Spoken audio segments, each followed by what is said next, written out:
Bonjour, je m'appelle Toufik, je suis photographe, performeur et vidéaste aussi. Donc je travaille dans le multimédia, d'un travail artistique qui est basé sur l'identité, le genre, la religion,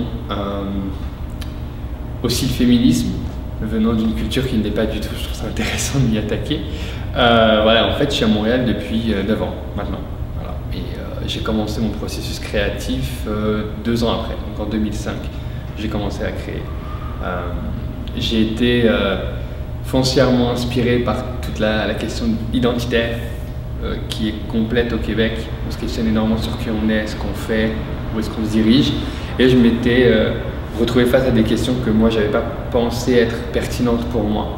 Mais quand une société au complet se questionne, ben, j'ai embarqué là-dedans. Ça m'a donné envie de créer. J'ai commencé ma carrière en photo, tout d'abord. Donc autodidacte, j'ai appris à utiliser Photoshop tout seul. J'ai pas pensé à aller voir les tutoriels sur internet, j'aurais pu faire ça, mais ça ne m'est juste pas passé par la tête. Donc j'apprenais un par un chaque outil, comment ça fonctionnait. Ça a pris plusieurs années. Et bien entendu, aujourd'hui, je suis beaucoup mieux sur Photoshop que je l'étais à l'époque. Donc ça, c'est la photo. Et petit à petit, j'ai comme été attiré par l'idée d'intégrer le mouvement par rapport au montage. Parce que ce que je fais dans mes photos, c'est que je me multiplie plusieurs fois. Et je trouvais que c'était intéressant de capturer une image fixe. Mais j'ai trouvé intéressant aussi de capturer une image en mouvement et de créer le montage. Donc de là, j'avais créé une pièce, une installation qui s'appelle Le Jugement Dernier, où tous mes personnages communiquent entre eux et jugent mon travail, une sorte de tribunal. Et c'était la première fois que j'utilisais Final Cut. Donc je me suis retrouvé à utiliser Final Cut aussi sur le tard. J'aime bien apprendre par moi-même. Et voilà, donc ça c'est la vidéo. Et je me suis mis aussi à intégrer la performance. Donc je trouve que c'était intéressant de mixer des médiums qui à la base n'étaient pas automatiquement faits pour être ensemble. Ce que je veux dire par là, c'est que avoir quelqu'un sur scène qui apparaît en direct avec cette même personne qui apparaît en projection, avec cette même personne qui apparaît en photo, ça fait un peu beaucoup. Mais je trouve que c'était intéressant d'aller de façon excessive dans l'utilisation de l'image de soi, surtout quand on questionne l'identité. Et c'est intéressant, j'ai une sorte de relation avec mon corps qui est particulière. C'est-à-dire que, en fait, je ne suis moi, quand je vous parle, c'est moi, c'est Toufik, mais sur les photos, c'est mes personnages que je mets en scène.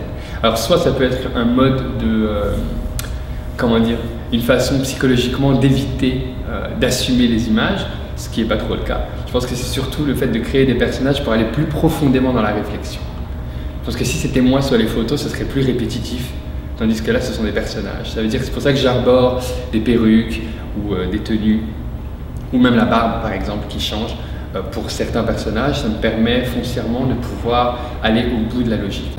Il faut faire la part des choses entre ce qu'on représente et ce qu'on est, parce que les images sont fausses, par définition. Toute image est fausse. On ne peut pas se baser sur ce qu'on voit à la télé ou ce qu'on voit pour de vrai. Je me permets justement de faire une petite référence à ça. Je reviens de New York où il y a une exposition en ce moment au Metropolitan Museum qui s'appelle Faking It, qui parle de toutes les retouches photos avant Photoshop. Donc comment est-ce que les artistes découpaient les négatifs, faisaient des montages, créaient des choses qui n'existaient pas pour faire croire aux gens que c'était une réalité. À l'époque, on appelait ça des faussaires. Maintenant, on a des gens qui sont payés pour faire ça. Ça s'appelle des retoucheurs. Donc, je trouve ça intéressant de voir qu'un certain travail de création de l'irréel est devenu un emploi à temps plein. Donc, l'image n'est pas ce qu'on croit. Tout ce qui est projeté, imprimé, a été retravaillé, a été repensé, a été déformé. Donc, c'est pour ça que moi, j'ai pas de souci à ne pas me reconnaître dans les photos, parce que la retouche sur Photoshop ne sert qu'à créer une illusion de réalité. C'est pas fait pour rendre la chose plus belle. Les lumières, je sais que les lumières souvent sur mes photos sont un peu frustrantes parce qu'elles sont pas parfaites, qu'il y a des ombres qui dérangent, mais je m'en fiche parce que pour moi la photo, il faut qu'elle ait l'air d'avoir été prise par n'importe qui. J'aime cette idée que les gens voient mes photos et se disent « Ouais, j'aurais pu la faire cette photo ». Oui, mais quand il y a 10 fois Toufik là-dessus, t'as pas pu la faire.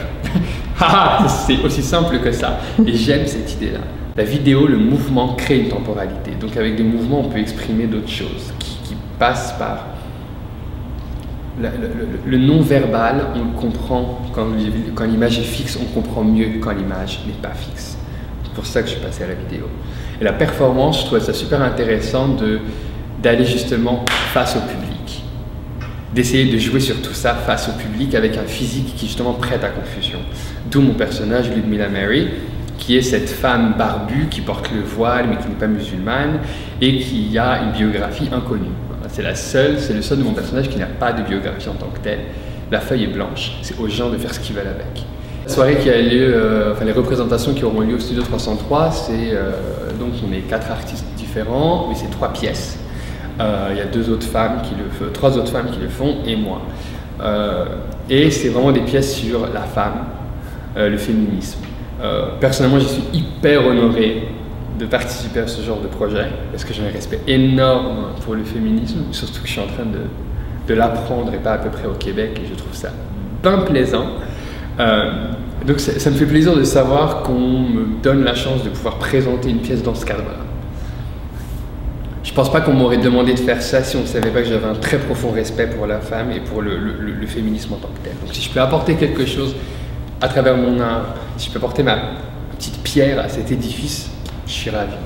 Et mon approche à moi justement, et pour cette performance-là, est différente parce que c'est une performance qui se veut légère, qui reprend les codes des shows de drag queen, donc de lip sync et tout ça, mais il y a de la projection en même temps.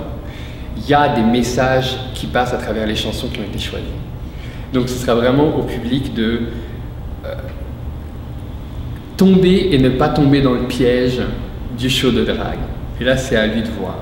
Moi, j'assumerai dans tous les cas les conséquences de mes actes, mais ce sera au public de faire la balance entre ce qui est vraiment de l'autodérision, ce qui ne l'est pas, ce qui est du message clair, ce qui ne l'est pas, ce qui est volontaire, ce qui est involontaire, ce qui est organisé, ce qui ne l'est pas. Et c'est là aussi où j'aime la performance à cause de ça.